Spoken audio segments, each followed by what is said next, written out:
selama kita masih hidup, selama kita masih dianugerahi kehidupan oleh Tuhan, maka berjuang itu pasti. Dan ketika kita tidak berjuang, itu adalah sebuah kelalaian kepada Tuhan semata. Jadinya berjuang itu salah satu bentuk ibadah. Cara kita mensyukuri kehidupan yang diberikan Tuhan di muka bumi ini.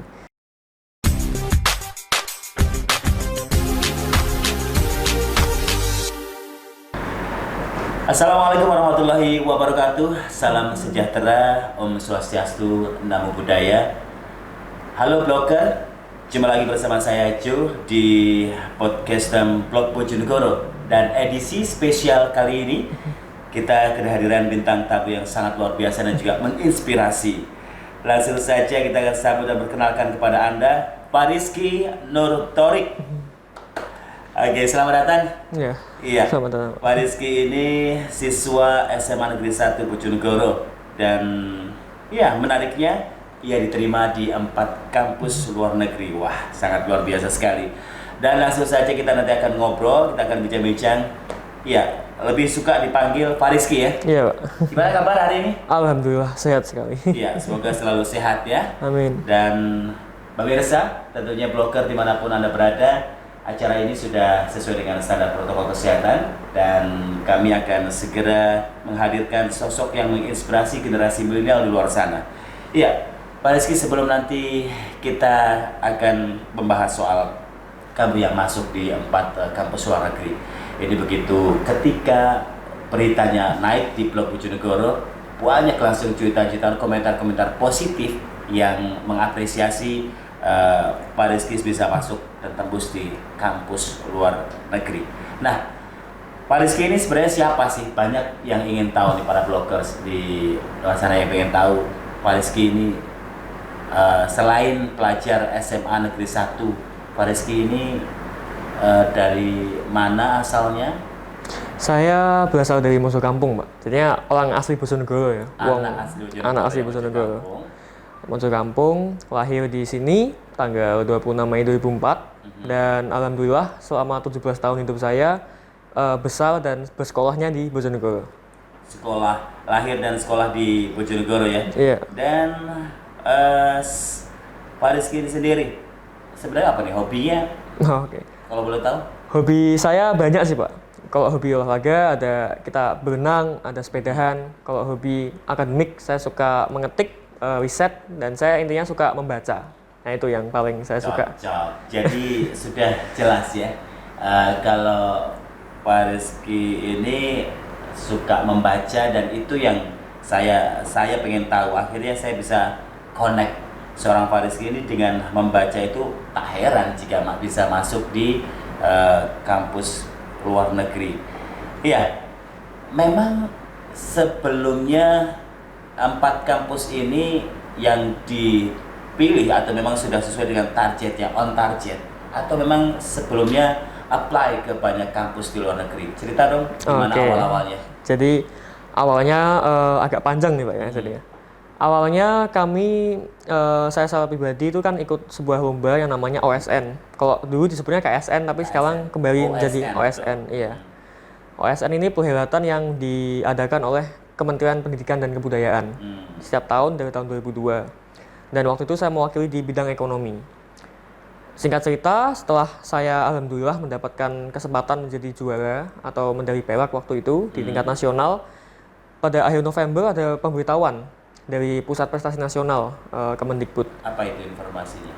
Ini ada dibuka dari Pak Menteri, ada Beasiswa Indonesia Maju atau BIM singkatannya. Nah, kami kan masih awam, ini program baru, kolaborasi antara Kemendikbud dan LPDP. Jadinya singkat cerita setelah beberapa hari saya tanda kutip saya berdiskusi dengan orang tua, oh ikut aja nggak apa-apa, kesempatan nggak datang 2 kali. Saya ikut melalui serangkaian administrasi yang panjang, Pak. Jadinya seleksinya itu bertahap dan luar biasa memang. Jadinya kalau seleksinya itu dibilang struktural dari awal. Yang boleh ikut beasiswa ini hanya finalis KSN dan KOPSI. Oh gitu. Jadinya sudah dari kabupaten langsung yang diseleksi secara struktural. Lalu untuk seleksinya yang langsung kami dihadirkan ada seleksi pertama, ada seleksi administrasi rapot. Kita cek rapotnya apakah rapotnya itu termasuk baik, apakah ada nilai yang kurang cocok dan lain sebagainya. Itu pertama rapot. Yang kedua sertifikat prestasi, apakah prestasi kita layak untuk di tingkat internasional ini. Lalu kami dihadirkan tes wawancara, apa motivasi Anda, apa ini dan lain sebagainya. Lalu ada tes psikotes, kita dihadirkan psikolog-psikolog ternama di Indonesia, kita dites, kita ditanya, bahkan dalam bahasa Inggris. Berapa lama berarti totalnya yang kamu persiapkan mulai dari terima informasi sampai akhirnya dinyatakan lolos ini berapa lama? Untuk dinyatakan dari awal mendapat informasi sampai dinyatakan lolos itu butuh sekitar 1 bulan. 1 bulan. 1 bulan, satu lolos beasiswa. Untuk lolos universitas saya butuh kurang lebih 4 bulan. 4 bulan, berarti persiapan sudah cukup lama sekali ya. Iya. Dan ada kesulitan ketika mempersiapkan itu semuanya. Ya, kesulitan yang menurut saya wajar sebagai manusia, bahwa ketika kita melihat suatu hal yang rumit, kadang-kadang kita merasa malas. Tapi itu harus dilawan. Ya, karena di luar negeri persyaratan administrasinya banyak sekali. Menarik itu ya. Iya. Jadi, memang kalau kita melihat segala kerumitan itu pasti yang pertama kali muncul adalah malas gitu. Iya. Kalau di luar batas kemampuan kita ya sudah. Tapi Pak Rizky tidak begitu. Pak Rizky bisa melewati hal tersebut. Yang paling sulit apa menurut Pak Rizky? Yang paling sulit menurut saya itu ketika kita disuruh membuat esai.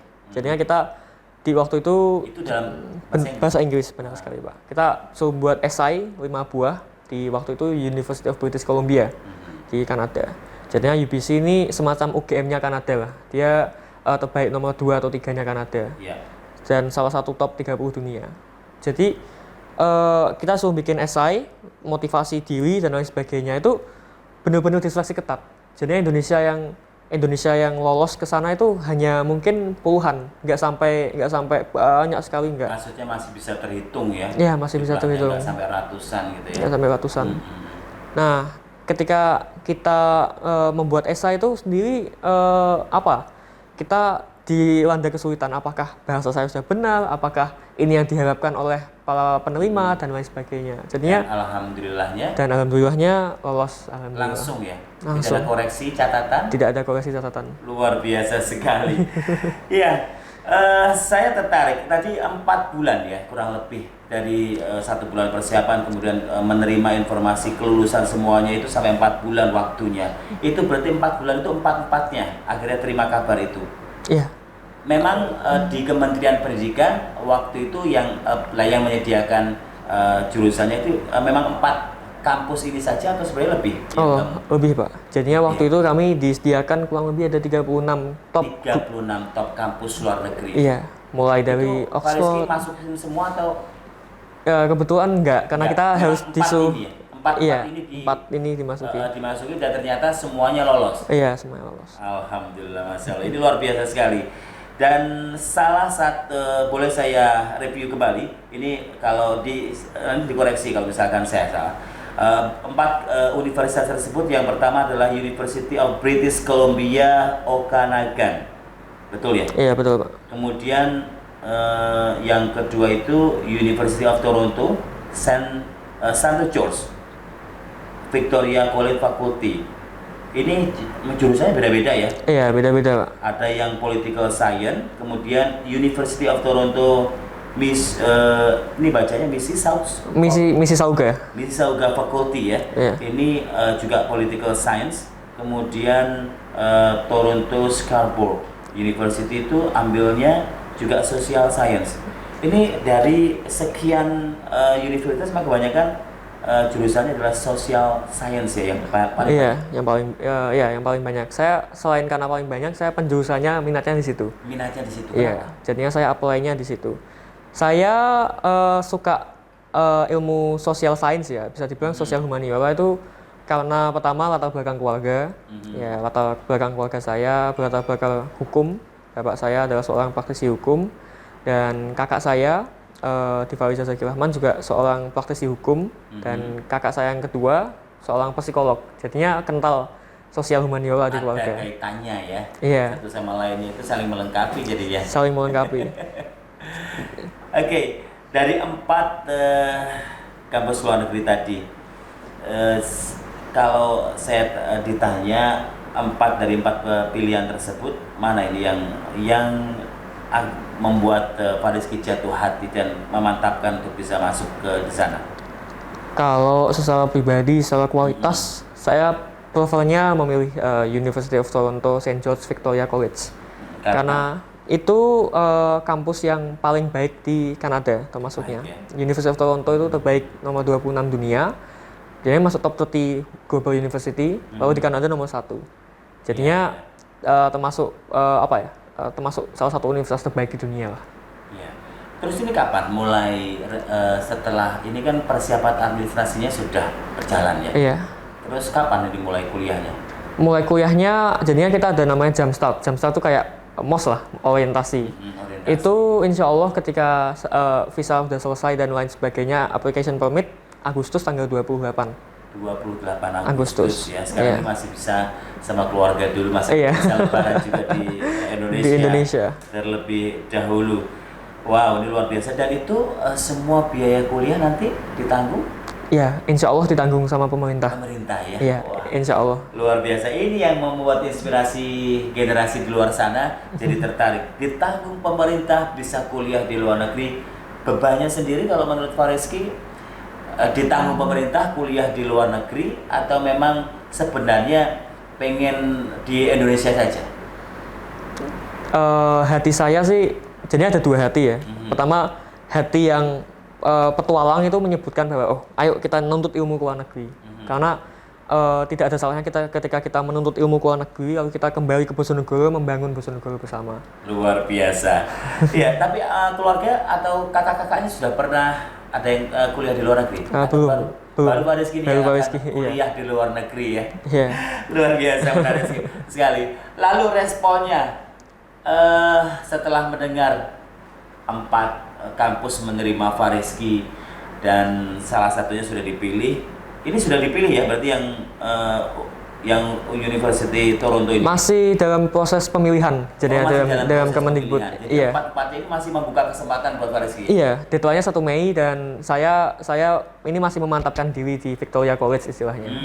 Siap. Jadi itu setelah tahu ini kan mau keluar negeri ceritanya, orang tua bagaimana? Orang tua pertama kaget sih. Pertama kali tahu.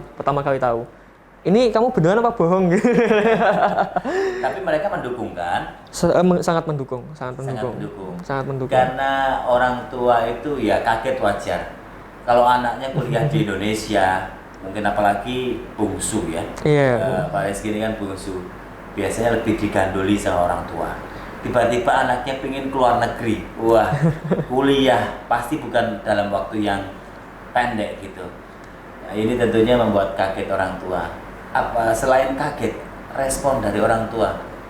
Bangga sih, alhamdulillah. Iya, jadinya mungkin orang tua itu saking bangganya sampai setengah unbelievable, nggak percaya gitu. Dan kok anak saya keterima di UBC, keterima di Toronto 3 kampus, gitu iya, ya? kok bisa. Dan luar biasa, memang ini rezekinya Pak Rizky sepertinya. Alhamdulillah. Selain orang tua, pacar mungkin.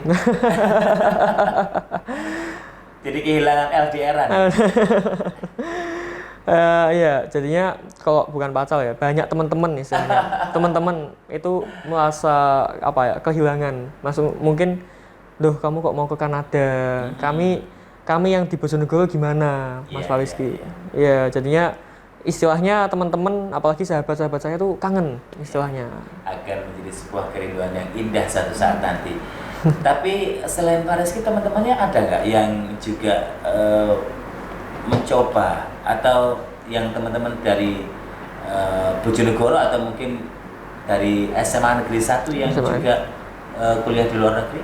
Jadinya untuk mencoba ada 2 teman lain yang mencoba, tapi kebetulan belum lulus waktu itu. Rezekinya cuma di Pak Rizky. Iya, alhamdulillah. Luar biasa sekali. Iya, tentunya untuk sahabat blogger di manapun juga, kita sudah banyak mendengarkan cerita yang cukup menarik dari Pak Rizky, bagaimana dia masuk dan akhirnya orang tua dibikin kaget, shock dengan sebuah prestasi yang membanggakan dan rezeki yang sangat luar biasa sekali. Pak Rizky punya pesan apa ini untuk pemuda-pemudi yang mungkin tahun depan mereka ikut OSN dan bisa ingin mengikuti jejaknya Pak Reski? Oke. Pesannya gimana? Pesannya sederhana aslinya. Jadinya kita harus mencoba segala kemungkinan bahwa dalam hidup itu yang variabel, kok saya mengikuti filsafat nih Pak. Dalam hidup yang variabel tetap tuh hanya kematian. Tapi yang lainnya tuh variabel bebas. Jadi masih bisa dikendalikan apalagi diusahakan oleh manusia. Setuju. Kematian Dan tidak bisa ditunda. kematian gitu tidak bisa ditunda. Tapi hal ini untuk kemauan itu menjadi sebuah obsesi yang bisa diperjuangkan. Bisa diperjuangkan. Selama kita masih hidup, selama kita masih dianugerahi kehidupan oleh Tuhan, maka berjuang itu pasti. Dan ketika kita tidak berjuang, itu adalah sebuah kelalaian kepada Tuhan semata. Jadinya berjuang itu salah satu bentuk ibadah. Cara kita mensyukuri kehidupan yang diberikan Tuhan di muka bumi ini. Jadinya ketika kita berjuang, memanfaatkan semua parameter yang ada, semua peluang yang ada, maka insya Allah ada jalan. Karena kalau dulu di mana ada kemauan ada jalan. Nah ini juga diterapkan di hidup saya. Mesti ada jalan. Luar biasa sekali. Demikian bincang-bincang kita dengan Pak Reski Nur Thorik, siswa SMA Negeri 1 Bojonegoro yang diterima 4 kampus luar negeri. Kita doakan nanti semua prosesnya bisa berjalan dengan lancar. Pun Pak Reski juga nanti sekolah di luar negeri bisa sukses. Amin. Dan saya tunggu juga tadi komitmennya Pak Reski yang luar biasa, pulang dan berjuang membangun Bojonegoro ke depan untuk lebih baik ya. Siap. Amin. Ya, demikian blogger ngobrol inspiratif kita kali ini. Semoga bermanfaat dan sampai jumpa di edisi berikutnya. Assalamualaikum warahmatullahi wabarakatuh.